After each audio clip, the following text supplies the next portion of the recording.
Hello friends, आज हम लोग स्टोरी एक्सप्लेन करेंगे web series Pritam and Pedro का। तो चलिए कहानी को शुरू करते हैं। प्रीतम नाम का एक लड़का अपने दादा के साथ थाने में आता है और टेप रिकॉर्डर खोने की बात कहता है, लेकिन वहाँ पर पहले ही एक बड़ा एटीएम खोया हुआ था, इसीलिए पुलिस लगी हुई थी और उसको डांट कर भगाती है। तो वह बदतमीजी करता है तो उसको जेल में डाल दिया जाता है। सभी पुलिस वाले चिंता में थे तो प्रीतम कहता है कि वह 15 मिनट में एटीएम का पता बता देगा, क्योंकि वह थोड़ा सा साइबर क्राइम जानता है। क्राइम ब्रांच अधिकारी पेड्रो को विश्वास तो नहीं होता, लेकिन वो काम उसको दे देते हैं और वह 15 मिनट में पता बता भी देता है। ये लोग शॉक होते हैं, लेकिन वहाँ पर जाते हैं तो पता चलता है कि एटीएम मिल गया है और चोर भी वहाँ पर मिल जाते हैं। पेड्रो बहुत ज़्यादा खुश हो जाता है प्रीतम से, और यहाँ से प्रीतम और पेड्रो की दोस्ती हो जाती है। कुछ दिनों बाद मंत्री की पत्नी का फ़ोन खोता है तो वहाँ पर पेड्रो जाता है खोजने के लिए। तो उसको शक होता है कि यहाँ पर मोबाइल घर में ही है। उसके बेटे से पूछताछ करने की बात कहता है तो मंत्री गुस्सा हो जाता है, कहता है तुम हम लोग पर ही शक कर रहे हो, और पेड्रो वहाँ चला जाता है। वह किसी चोर को बोलता है कि फंसा देता है, कहता है भाई तुम ऐसी बात कर रहे हो, तुमको छूट मिल जाएगी।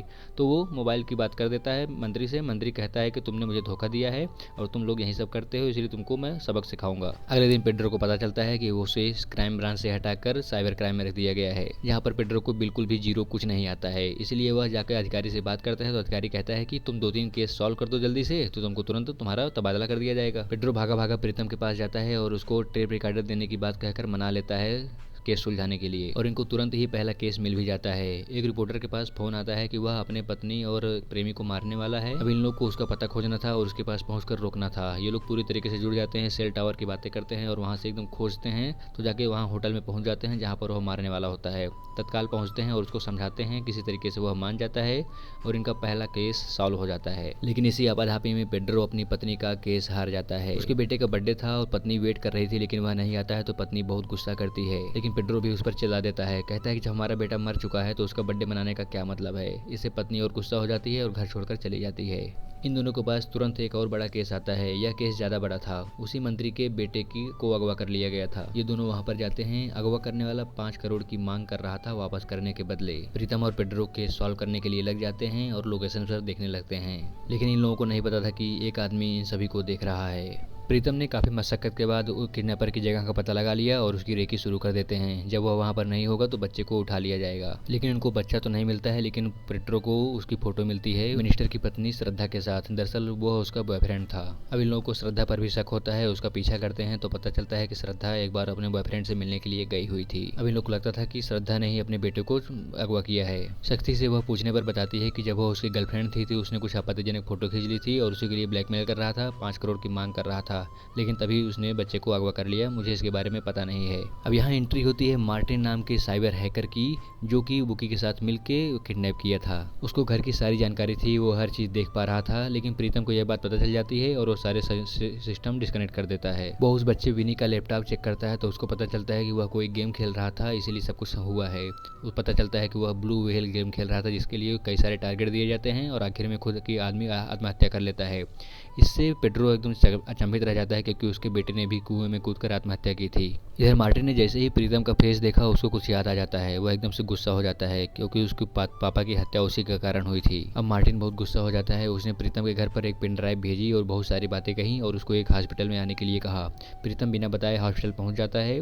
वहां जाकर देखता है कि एक लेडी कोमा में लेटी हुई है। पेड्रो भी उसके लोकेशन को देखते हुए वहां पहुंच जाता है। तो प्रीतम उसके बाद सब कुछ समझ चुका था। उसने पेड्रो को बताया कि उसने एक हत्या की है।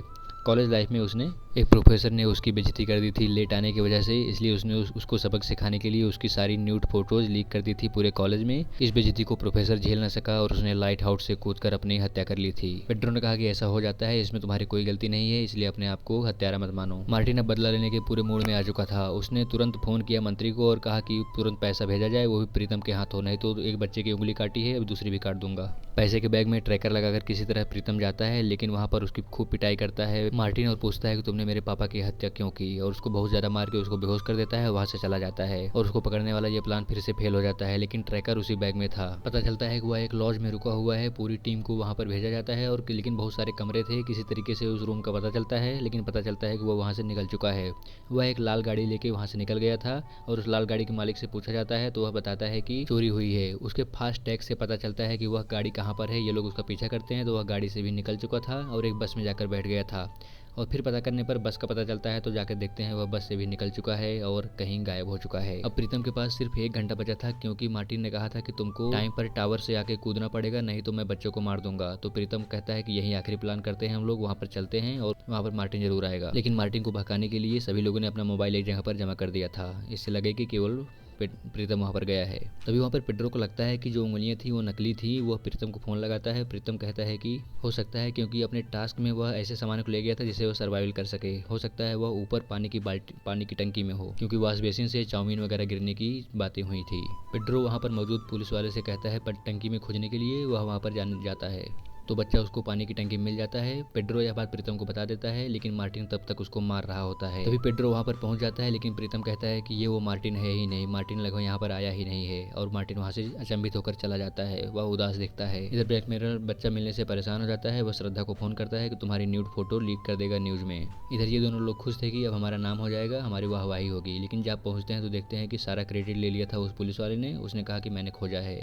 ये लोग उदास हो जाते हैं। तभी श्रद्धा का फोन आता है। वो कहती है कि उसने फ़ोन किया था, ऐसी ऐसी बात कह रहा था। तो प्रीतम के दिमाग में एक चाल आती है। उसने कहा कि अब होने दो। जब न्यूज़ में खबर आती है तो लोग देखते हैं कि वह न्यूड फोटो वीरेंद्र सहवाग के साथ है। कुछ देर बाद संजय दत्त के साथ दिखती है। तो ये दोनों लोग माफ़ी मांगते हैं, कहते हैं कि ऐसा कुछ हुआ ही नहीं था। इस तरह की तरीके से यह बात आई गई हो जाती है और ब्लैक मिरर पूरी तरीके से हार जाता है।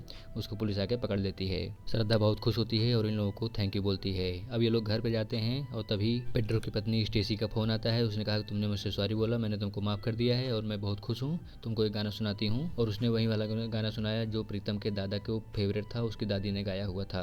मार्टिन भी आता है अपने पिता की कब्र के पास और उसके बाद श्रद्धा को फ़ोन करता है। कहता है कि मैं तुम्हारा सारा पैसा लौटा रहा हूँ और प्रीतम को यह बात बोल देना कि मैंने उसको माफ़ कर दिया। और यहीं पर यह कहानी ख़त्म हो जाती है। तो दोस्तों कैसी लगी आपको यह स्टोरी बताइएगा ज़रूर। कोई कमी हो तो फिर कमेंट बॉक्स में बताइएगा।